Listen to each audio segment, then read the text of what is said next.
Sabi nila, hindi raw masama ang magmahal.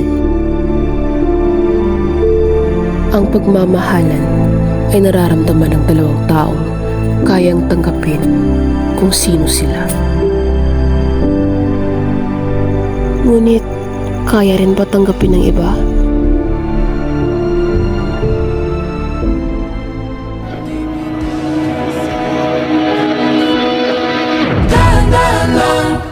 Sakit naman ang daan, mga saglit. Lalaking umiibig sa kapwa lalaki.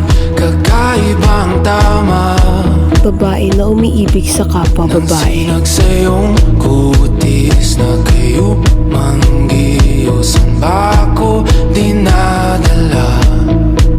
Bawat ngiti biglang nabura. Iyong naibigla. Good morning, class. Okay, everybody please sit down. Kahit saan man madala. Attention class, so meron tayong bagong transferee dito sa classroom. So, please introduce yourself. Magandang umaga sa inyo lahat. Ako nga pala si Bian Rodriguez, bagong lipat dito sa Alma National High School. Ika'y ba Okay, Marjorie, para sa 15 points, maaari mo bang ibigay sa akin ang tatlong joke?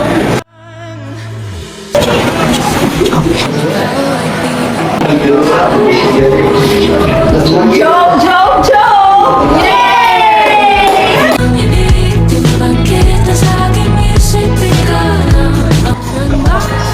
Alice, Sophie! Magpapuyat na po sila? Ha? Ano ka ba? Babae sila yan? Hi, Sophie! You can count on me like 1, 2, 3, I'll be there. And I know when I need it, I can count on you.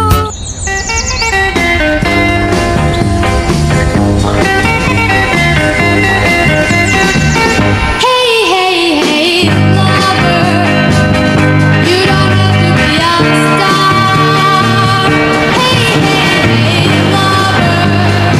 I love you just the way you are.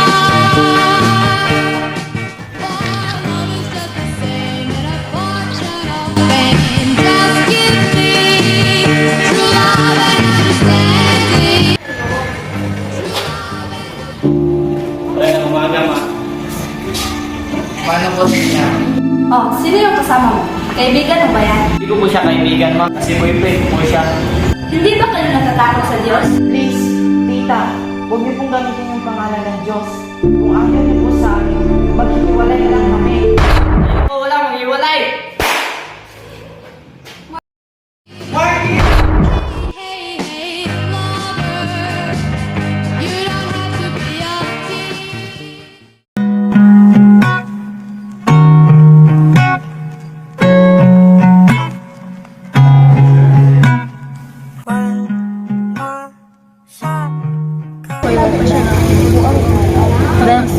Uy, susi ka pala. Dito ka mo po. Ano pala sasabihin mo? I think I'm in love with a Muslim.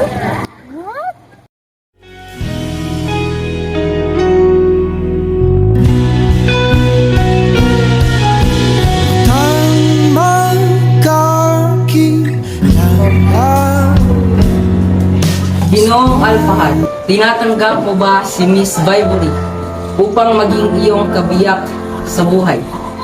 Opo, Father. Miss Vivory, tinatanggap mo ba itong si Ginoong Alpahad upang maging iyong kabiyak ng buhay panghabang buhay? Opo, Padre.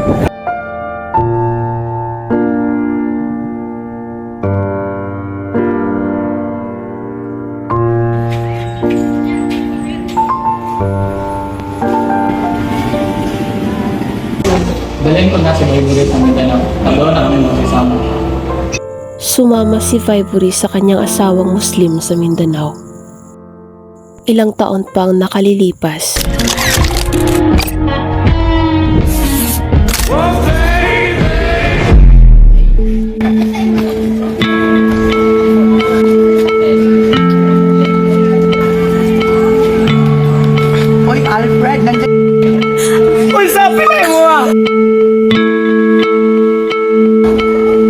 Pre, musta na? Okay lang pre, ikaw? Okay lang din ako pre. Alam mo ba yung balita ngayon nga tungkol kay Vibory at saka kay Atmahad? Ha? Ano yan pre? Hindi mo ba nabalitaan? Si Atmahad ay may 4 na asawa na. Una yan pre, kung ganun kawawa naman si Vibory. Oo nga pre, kawawa. Bakit ba kasi Muslim yung inasawa, hindi na lang ako?